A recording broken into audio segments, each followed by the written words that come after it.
नमस्कार दोस्तों, जय हिंद जय भारत। मैं हूं CL Saini, CDRK Saini BEd classes में आप सभी का हार्दिक स्वागत है, अभिनंदन है। दोस्तों, आप द्वारा हमारे चैनल की इस हेल्पलाइन नंबर पर आपके पाठ्यक्रम से रिलेटेड जो भी टॉपिक हमें सेंड किए जाते हैं, हम आपसे बातचीत करने के पश्चात उन्हें ऑनलाइन समझाने का प्रयास करते हैं। दोस्तों, आज की लाइव क्लास के अंतर्गत हम संस्कृति पर शिक्षा का प्रभाव इस टॉपिक पर आपसे चर्चा करेंगे कि जो हमारी संस्कृति होती है, इस संस्कृति पर शिक्षा का प्रभाव कैसे होता है, ऐसे कौन कौन से फैक्टर होते हैं। तो दोस्तों, आप सब बने रहें हमारे साथ, हमारे इस चैनल के साथ। और दोस्तों, यदि आप हमारे चैनल पर पहली बार आए हैं तो हमारे चैनल को सब्सक्राइब करें और पास ही बने बेल आइकन के बटन को जरूर दबावें। तो दोस्तों, यहाँ पर संस्कृति पर शिक्षा का प्रभाव इस टॉपिक के बारे में हम चर्चा करते हैं। सभ्यता के विकास के साथ साथ श्रम विभाजन की प्रक्रिया और अधिक जटिल होती गई। परिणामतः सीखने की प्रक्रिया में विद्यालय व्यवस्था की शुरुआत हुई। इससे परिवार तथा परिवार के बाहर की व्यवस्था, प्रक्रियाओं तथा संबंध निर्धारण की प्रक्रिया की जानकारी दी जाने लगी। यही मुख्य कारण है जिससे संस्कृति का प्रसार अधिक तीव्र हुआ है। दोस्तों, आप सब जानते हैं, जब हम किसी भी प्रकार के कार्य को करते हैं, अब यहाँ पर जो हमारे द्वारा कार्य किया जाता है, उस कार्य के दौरान हम उस कार्य को हमारी दूसरी पीढ़ी को प्रदान करना चाहते हैं। अब मान लीजिए दोस्तों, कोई मूर्तिकार है, कोई चित्रकार है, तो ये वह चाहेगा कि मैं जो पेंटिंग बनाता हूं, जो मूर्ति बनाता हूं, वैसी ही मूर्ति मेरी संतान बनाए, अर्थात मेरा जैसा कार्य वो भी करे। तो यहाँ पर जो श्रम विभाजन की प्रक्रिया हमारी भारतीय सभ्यता के अंतर्गत चली, इस श्रम विभाजन की प्रक्रिया के तहत क्या हुआ, धीरे धीरे बालक बालिकाओं को सिखाने हेतु विद्यालय व्यवस्थाओं की आवश्यकता महसूस हुई और विद्यालय खुलने लगे और विद्यालयों के माध्यम से हमारी संस्कृति के बारे में लोगों को अर्थात बालकों को जागरूक किया जाने लगा, क्योंकि यहाँ पर विद्यालयों के अंतर्गत बालकों के विकास और हमारे परिवेश से रिलेटेड हमारी संस्कृति के बारे में बताया जाता है। शिक्षा का मूल उद्देश्य बालक को सामुदायिक जीवन के लिए तैयार करना, जिसे व्यक्तित्व के विकास की संज्ञा दी जा सकती है। सामुदायिक जीवन की शैली जिसे बालक शिक्षा द्वारा ग्रहण करता है, उसे समाज शास्त्र की भाषा में संस्कृति का हस्तांतरण कहा जाता है। दोस्तों, यहाँ पर जो हमारी शिक्षा होती है, इस शिक्षा का मुख्य उद्देश्य होता है सामुदायिक जीवन जीने के लिए तैयार करना। किनको? हमारी पीढ़ी को। अब यहाँ पर हमारी पीढ़ी होती है बालक बालिका। यदि बालक बालिकाओं को अच्छे सामुदायिक जीवन जीने के लिए हमारे द्वारा तैयार कर लिया जाता है, तो उनके व्यक्तित्व का विकास अच्छी तरह हो जाता है और धीरे धीरे वो विकास की ओर आगे बढ़ते हुए अपने लक्ष्यों की प्राप्ति करते हैं। तो यहाँ पर जो बालक बालिका है, ये सामुदायिक जीवन शैली के द्वारा ही अपना विकास करते हैं। अब यहाँ पर जो सामुदायिक जीवन की शैली होती है, इसे हम समाज शास्त्र में संस्कृति का हस्तांतरण कहते हैं, क्योंकि यहाँ पर हम हमारे समाज में एक दूसरे को देखकर हम अधिगम करते हैं। दोस्तों, मैंने शुरू में बताया कि एक मूर्तिकार, एक चित्रकार ये चाहता है कि मेरी पीढ़ी भी मेरे ही जैसे चित्र बनाए, पेंटिंग बनाए या मूर्ति बनाए। तो यहाँ पर हम अपनी संस्कृति का हस्तांतरण एक पीढ़ी से दूसरी पीढ़ी में करते हैं। अब दोस्तों, यहाँ पर शिक्षा के माध्यम से हमारी संस्कृति का हस्तांतरण अच्छी तरह हो जाता है, क्योंकि यहाँ पर बालक विद्यालय व्यवस्थाओं में हमारी संस्कृति के बारे में अध्ययन करता है। शिक्षा एक आजीवन चलने वाली प्रक्रिया है, जिसके द्वारा लोग कार्य और विचार की नई पद्धतियां सीखते रहते हैं। उससे व्यवहार में ऐसे बदलाव लाने को बढ़ावा मिलता है जिससे मनुष्य की स्थिति में सुधार आए। छात्रों में एक सामाजिक भाव की संस्कृति पनपने में शिक्षा का एक महत्वपूर्ण स्थान होता है। शिक्षा एक महत्वपूर्ण भूमिका निभाती है। दोस्तों, आप सब जानते हैं, जो हमारे जीवन में अधिगम होता है, यह अधिगम शिक्षा के माध्यम से ही होता है। अब यहाँ पर जो शिक्षा है अर्थात शिक्षण है, जो अधिगम है, ये जीवन पर्यंत चलता रहता है, अर्थात जन्म से लेकर मृत्यु पर्यंत तक हमारे जीवन में अधिगम, शिक्षण और शिक्षा चलती रहती है। और इसके द्वारा हम कई प्रकार की कार्य और कार्यों के बारे में विचार उत्पन्न करते हैं, और उन्हीं कार्य विचारों का संपादन करते हुए हम कई तरीके से सीखते हैं, उन्हें संपादित करते हैं और अपने लक्ष्यों की प्राप्ति करते हैं। अब यहाँ पर शिक्षा के द्वारा ही जो बालक होते हैं, इन बालकों में अपेक्षित परिवर्तन होता है, अर्थात सुधार होता है, और इसी के द्वारा हमारी संस्कृति में परिवर्तन आता है। सामाजिक मनोवैज्ञानिक आर इस बात लिखते हैं, एक छात्र के जीवन पर और स्कूल में उसकी हो रही शिक्षा पर शिक्षा विभाग, अधीक्षक, स्कूल बोर्ड, इतना ही नहीं, स्कूल के प्रिंसिपल से भी उस स्कूल की संस्कृति का ज्यादा गहरा प्रभाव होता है।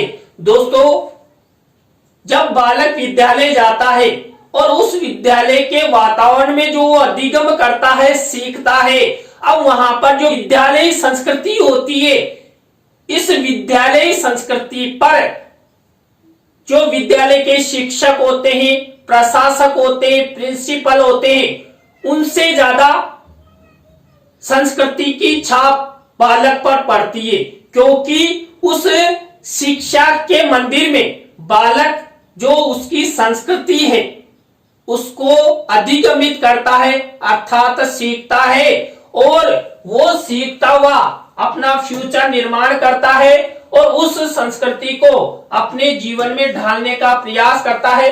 दोस्तों, आप सब जानते हैं, विद्यालय में अनुशासन व्यवस्था होती है। अनुशासन के माध्यम से बालक बालिकाओं को भारतीय संस्कृति के बारे में बताया जाता है।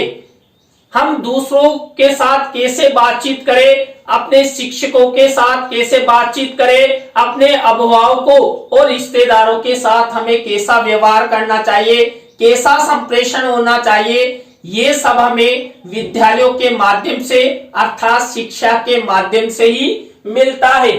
संस्कृति और शिक्षा दोनों ही घटक एक दूसरे के पूरक हैं, जिनकी संबंधता मूलतः 3 स्तरों पर है।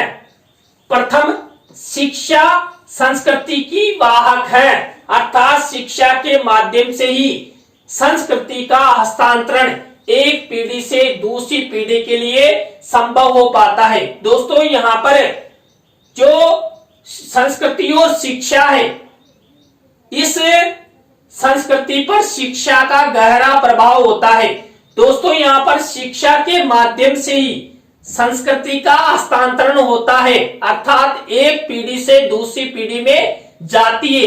देखिए, विद्यालय में बालक सीखते हैं तो आने वाले फ्यूचर में वो भी अपने बालक बालिकाओं को संस्कृति के बारे में बताएंगे, तो हमारी संस्कृति एक पीढ़ी से दूसरी पीढ़ी में ट्रांसफर अर्थात हस्तांतरण होती रहती है। द्वितीय, शिक्षा संस्कृति की प्रसारक है, अर्थात शिक्षा के द्वारा ही संस्कृति का विस्तार एवं प्रसार समाज के सदस्यों में हो पाता है।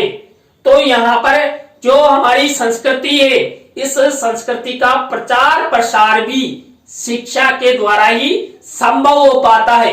लोग शिक्षित होंगे तो संस्कृति को जानेंगे और उस संस्कृति को दूसरों को बताने का प्रयास करेंगे तो शिक्षा के द्वारा ही संस्कृति का प्रचार प्रसार होता है। और तृतीय रूप में शिक्षा संस्कृति की निर्धारक है। यही सांस्कृतिक परिवर्तनों आदि की दृष्टि से महत्वपूर्ण भूमिका निभाती है। दोस्तों, यदि हमारी संस्कृति में कोई गलत ऐसा व्यवहार है या परंपरा है तो शिक्षा के माध्यम से ही उसको दूर किया जा सकता है। तो यहाँ पर संस्कृति और शिक्षा आपस में अंतर संबंधित होती है और शिक्षा के द्वारा ही संस्कृति का हस्तांतरण होता है, उसका प्रचार प्रसार होता है और शिक्षा ही संस्कृति का निर्धारक होती है। इस विवेचन से स्पष्ट होता है कि शिक्षा द्वारा संस्कृति को जीवित रखा जा सकता है, संस्कृति का विकास किया जा सकता है। इसका आशय यह है कि शिक्षा और संस्कृति एक दूसरे के पूरक है और दोनों एक दूसरे को प्रभावित करते हैं। दोस्तों, यहाँ पर मैंने आपको बताया कि शिक्षा के द्वारा ही संस्कृति का विकास किया जा सकता है, संस्कृति को जीवित किया जा सकता है, एक पीढ़ी से दूसरी पीढ़ी में हस्तांतरित किया जा सकता है, यानी कि दूसरों को बताया जा सकता है। तो यहाँ पर शिक्षा और संस्कृति एक दूसरे के पूरक माने जाते हैं। इसी तरह शिक्षा जिस प्रकार संस्कृति के संरक्षण और प्रोत्साहन में अपना योगदान देती है, उसी भांति संस्कृति भी शिक्षा के स्वरूप के निर्धारण में अपना योगदान प्रदान करती है। तो यहाँ पर शिक्षा और संस्कृति के आपसी संबंध का योगदान यहाँ पर हम अध्ययन करेंगे। तो यहाँ पर पहला पॉइंट है शिक्षा के अर्थ एवं उद्देश्यों पर प्रभाव। ये सत्य है कि शिक्षा द्वारा व्यक्ति के विकास की प्रक्रिया निर्धारित होती है। इसका अभिप्राय प्रचलित व्यवस्थाओं के अनुरूप लगाया जाता है। समाज की आवश्यकताएं, आकांक्षाएं शिक्षा के अर्थ को प्रभावित करती है। जिस समाज में संस्कृति का जो स्वरूप अस्तित्व में होगा, वहां शिक्षा का अर्थ भी उसी भांति प्रचलित रहेगा। जिस समाज में आध्यात्मिकता पर अधिक बल दिया जाता है, वहां शिक्षा का प्रमुख कार्य बालक में आध्यात्मिक शक्तियों का विकास करना होगा, तथा जिस समाज में भौतिकता का अधिक प्रचलन होगा, वहां उत्पादकता का विकास करना शिक्षा का प्रमुख कार्य होगा। तो दोस्तों, यहाँ पर शिक्षा और संस्कृति एक दूसरे के पूरक हैं।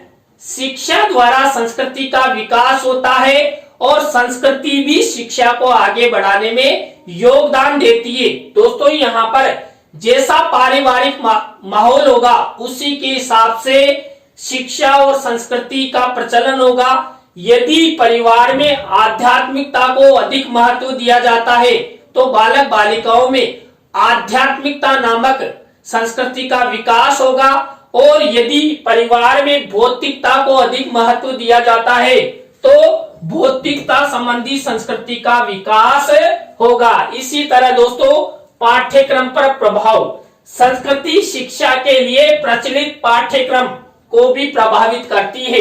इसका कारण समाज के उद्देश्यानुकूल ही पाठ्यक्रम का निर्धारण किया जाता है।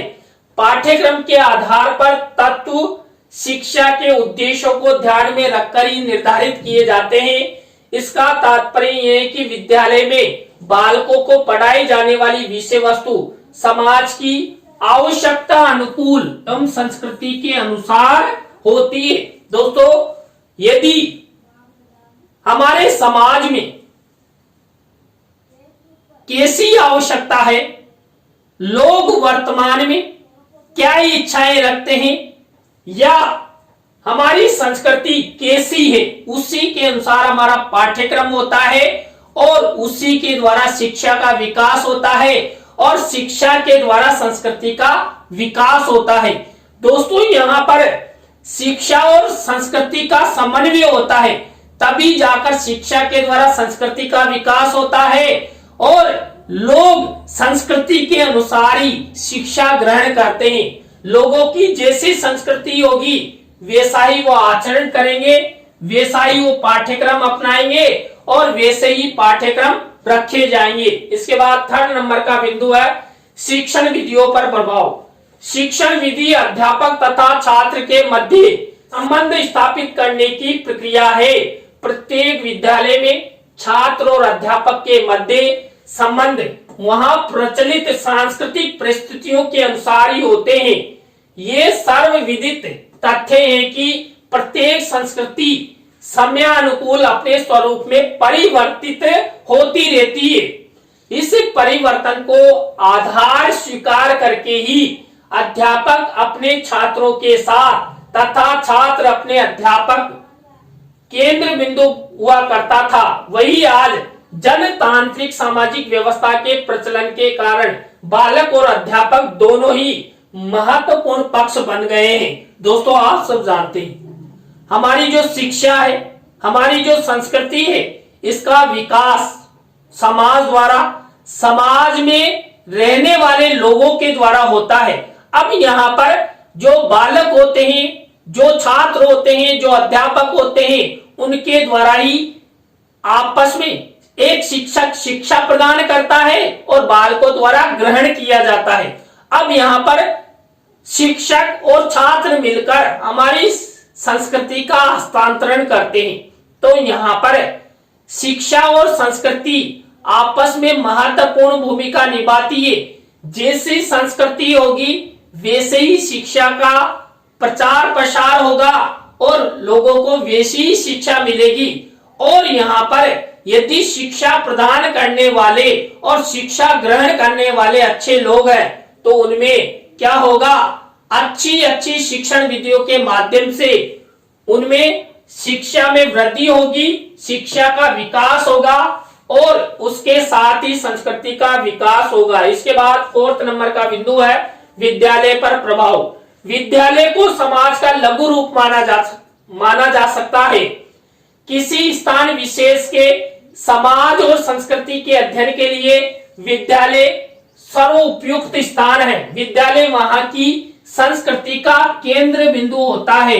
स्थान विशेष की प्रचलित संस्कृति अर्थात रहन सहन, आचार व्यवहार, खान पान आदि का प्रत्यक्षीकरण विद्यालय में अवश्य होता है। इसका अभिप्राय यह है कि संस्कृति के अनुरूप ही विद्यालय में वातावरण का सृजन होता है। इसे एक सामाजिक संस्था के रूप में जाना जा सकता है। दोस्तों, यहाँ पर जैसा विद्यालय का वातावरण होगा, जैसे विद्यालय की संस्कृति होगी, वैसे ही शिक्षा का विकास होगा। और यहाँ पर यदि शिक्षा अच्छी है तो वैसे ही क्या होगा, हमारी संस्कृति का विकास होगा। तो यहाँ पर शिक्षा और संस्कृति एक दूसरे के पूरक होते हैं और एक दूसरे को आगे बढ़ाने का प्रयास करते हैं। देखिए, शिक्षा भी एक पीढ़ी से दूसरी पीढ़ी में हस्तांतरित करने का प्रयास यहाँ पर सामाजिक लोगों के द्वारा किया जाता है। इसी तरह संस्कृति का हस्तांतरण भी सामाजिक लोगों के द्वारा अपनी दूसरी पीढ़ी में पहुंचाने का प्रयास किया जाता है। तो यहाँ पर विद्यालय एक ऐसा फैक्टर है जो शिक्षा और संस्कृति को आगे बढ़ाने में महत्वपूर्ण भूमिका वहन करता है। इसके बाद दोस्तों, अध्यापक और संस्कृति। विद्यालय में अध्यापक संपूर्ण समाज की संस्कृति का प्रतिनिधि होता है। वह संस्कृति को सजीव बनाए रखता है तथा महत्व के अनुसार हस्तांतरण करता रहता है। अध्यापक का व्यवहार उसके द्वारा दिए जाने वाले ज्ञान स्थान विशेष की संस्कृति के अनुरूप ही निर्धारित होता है। दोस्तों, यहाँ पर शिक्षा और संस्कृति को बढ़ाने में भी अध्यापक की महत्वपूर्ण भूमिका होती है। अध्यापक का जैसा व्यक्तित्व होगा, अध्यापक की जैसी संस्कृति होगी, वैसे ही वो बालक बालिकाओं को शिक्षा प्रदान करेगा और वैसे ही शिक्षा का विकास होगा।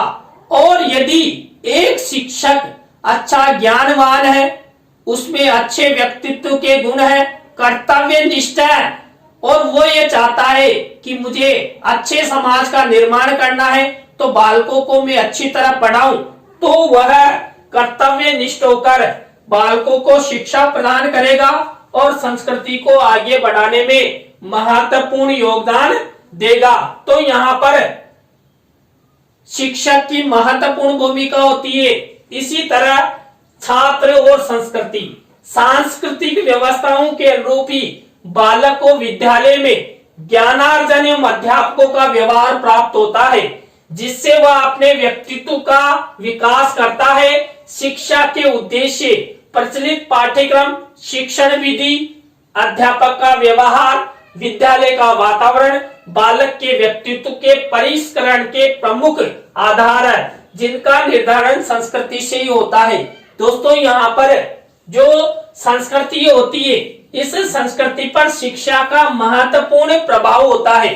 दोस्तों, यहाँ पर जो छात्र होते हैं, ये छात्र विद्यालय के वातावरण के अनुसार अपने शिक्षकों के सानिध्य में संस्कृति को ग्रहण करते हैं और उस संस्कृति को एक पीढ़ी से दूसरी पीढ़ी में हस्तांतरित करते हैं। तो यहाँ पर छात्र और संस्कृति का समन्वय भी महत्वपूर्ण होता है। छात्र और संस्कृति भी एक दूसरे के पूरक होते हैं। देखिए, छात्रों के द्वारा ही संस्कृति को एक पीढ़ी से दूसरी पीढ़ी में ले जाया जाता है और वहां पर हमारी संस्कृति का विकास छात्रों की शिक्षा के अनुसार होता है, जिससे वो आगे बढ़ती रहती है। इसी तरह दोस्तों, यहाँ पर देखिए, आज की लाइव क्लास में हमने संस्कृति पर शिक्षा का प्रभाव, इसके बारे में आपसे चर्चा की। दोस्तों, मैं आपको बता दूं कि जो हमारी शिक्षा होती है और हमारी जो संस्कृति होती है, ये एक दूसरे की पूरक होती है, एक दूसरे से अंतर संबंधित होती है। जैसी हमारी संस्कृति होगी, वैसे ही हमारे समाज में शिक्षा का प्रभाव होगा, और जैसी हमारी शिक्षा होगी, वैसे ही हमारी संस्कृति होगी। यहाँ पर शिक्षा और संस्कृति को हम एक पीढ़ी से दूसरी पीढ़ी में हस्तांतरित कर सकते हैं। इसलिए यहाँ पर हमारे समाजों में शिक्षा और संस्कृति का होना आवश्यक है, और एक अच्छी शिक्षा और अच्छी संस्कृति ही बालक बालिकाओं को अपने लक्ष्य की ओर ले जा सकती है, समाज का विकास कर सकती है। तो यहाँ पर स्पष्ट होता है कि किसी भी समाज की संस्कृति समाज के संपूर्ण जीवन को प्रभावित करती है तथा वह अपने अनुसार ढालने का प्रयास करती है। विज्ञान के आविष्कारों तथा तकनीकी प्रसारण ने संस्कृति में परिवर्तन की गति को तीव्र बना दिया है, जिसको समाज के सदस्यों तक पहुंचाने का सबसे सफल साधन शिक्षा है, और शिक्षा के द्वारा ही संस्कृति का विकास संभव है। दोस्तों, ये आपकी परीक्षाओं की दृष्टि से अति महत्वपूर्ण टॉपिक है। प्रत्येक समाज की शिक्षा का स्वरूप उस समाज की संस्कृति पर निर्भर करता है। शिक्षा के अभाव में कोई भी समाज न तो संस्कृति को सुरक्षित रख सकता है और न ही उसका विकास कर सकता है। शिक्षा का स्वरूप समाज की आवश्यकताओं के अनुरूप होता है, जो कि संस्कृति द्वारा निर्धारित होती है। अर्थात शिक्षा और संस्कृति एक दूसरे के पूरक है, और यहाँ पर शिक्षा और संस्कृति एक पीढ़ी से दूसरी पीढ़ी में हस्तांतरित होती है। तो दोस्तों, आज की लाइव क्लास आपको कैसी लगी, कमेंट्स में हमें जरूर बताएं। अच्छी लगी हो तो लाइक करें, कमेंट्स करें और अपने अपने दोस्तों को शेयर जरूर करें। और दोस्तों, आप भी चाहते हैं कि हमारे पाठ्यक्रम के अनुसार सैनी सर द्वारा टॉपिकों को ऑनलाइन समझाया जाए, तो आप हमारे इस हेल्पलाइन नंबर पर हमसे जरूर कांटेक्ट करें। हम आपसे बातचीत करेंगे, तत्पश्चात आपके टॉपिकों को ऑनलाइन समझाने का प्रयास करेंगे। तो दोस्तों, आज की लाइव क्लास में बस इतना ही। न्यू लाइव क्लास के साथ हम आपसे फिर मिलेंगे CDRK सैनी बीएड क्लासेज में CL सैनी के साथ। जय हिंद, जय भारत, राम राम साहब।